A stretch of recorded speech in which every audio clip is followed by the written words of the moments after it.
Distinguished participants, ladies and gentlemen, welcome in Slovenia.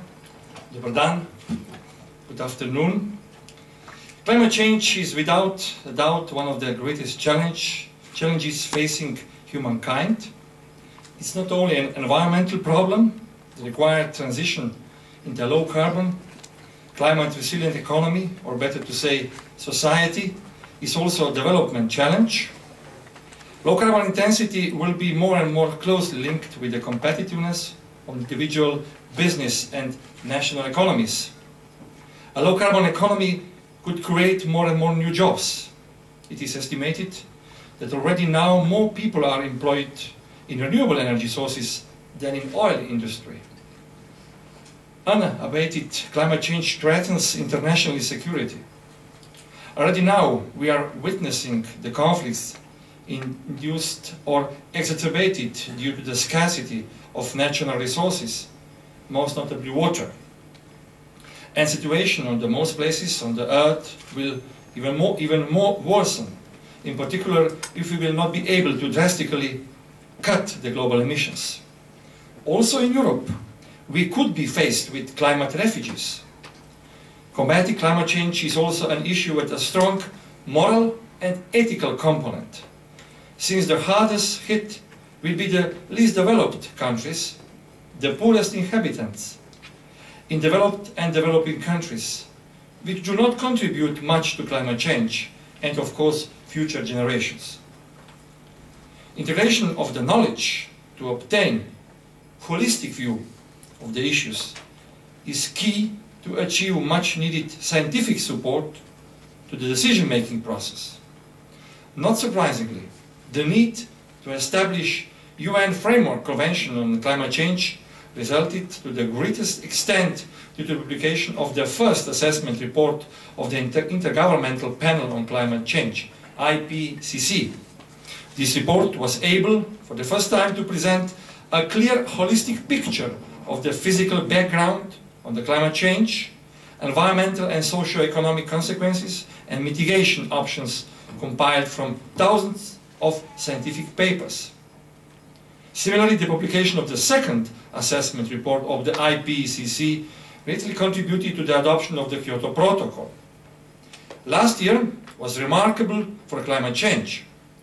The influential Stern Review on the economics of climate change had just been published, clearly showing that the costs of appropriate action to mitigate climate change is an order of magnitude lower than the economic consequences of unabated climate change. Furthermore, the authoritative fourth assessment report of the IPCC placed the reality of human-induced climate change beyond any doubt. The IPCC report also states that in order to achieve low stabilization scenarios consistent with the 2% Celsius objective, global greenhouse gas emissions have to peak in the next 10 to 15 years and be reduced by the middle of the century by at least half in comparison with the 1990 levels. The EU has played and continues to play a leading role in international efforts to combat climate change.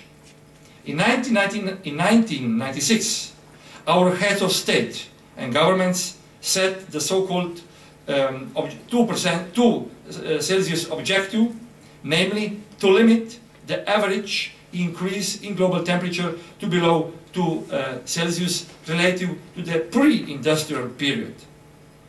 This is not an arbitrary figure. It has a firm scientific basis and was chosen with the aim of avoiding major catastrophes and at the same time not imposing unbearable costs. Recent scientific findings further support this objective.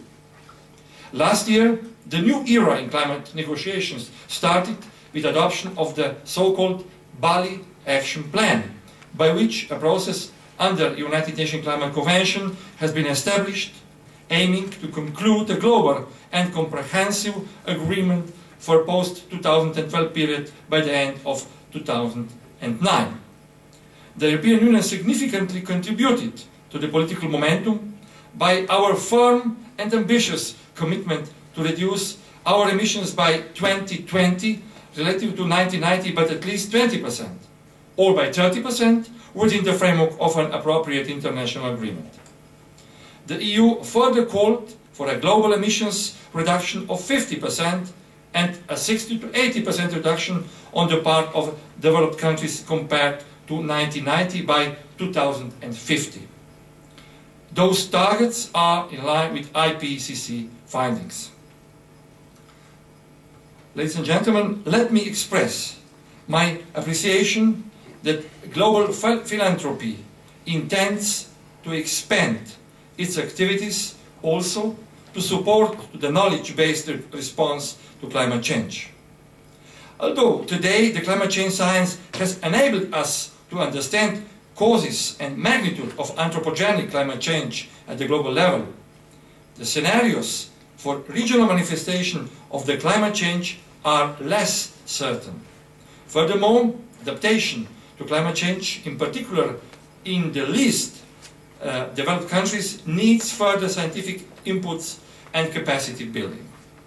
There is a need of adequate support, in particular to vulnerable developing countries, to ensure climate resilient development so as to reduce vulnerability and maximize opportunities for sustainable development.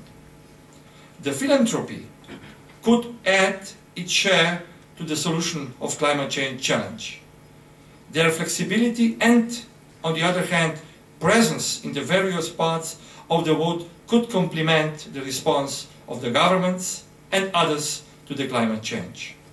And I would like, to conclude, I would like to thank the Austrian Science and Research Office in Ljubljana, the European Foundation Center, and all other partners for the organization of this event that will undoubtedly bring benefit to the climate change process. And at the end, let me conclude with my wish to have a very productive discussion and innovative proposals. Thank you.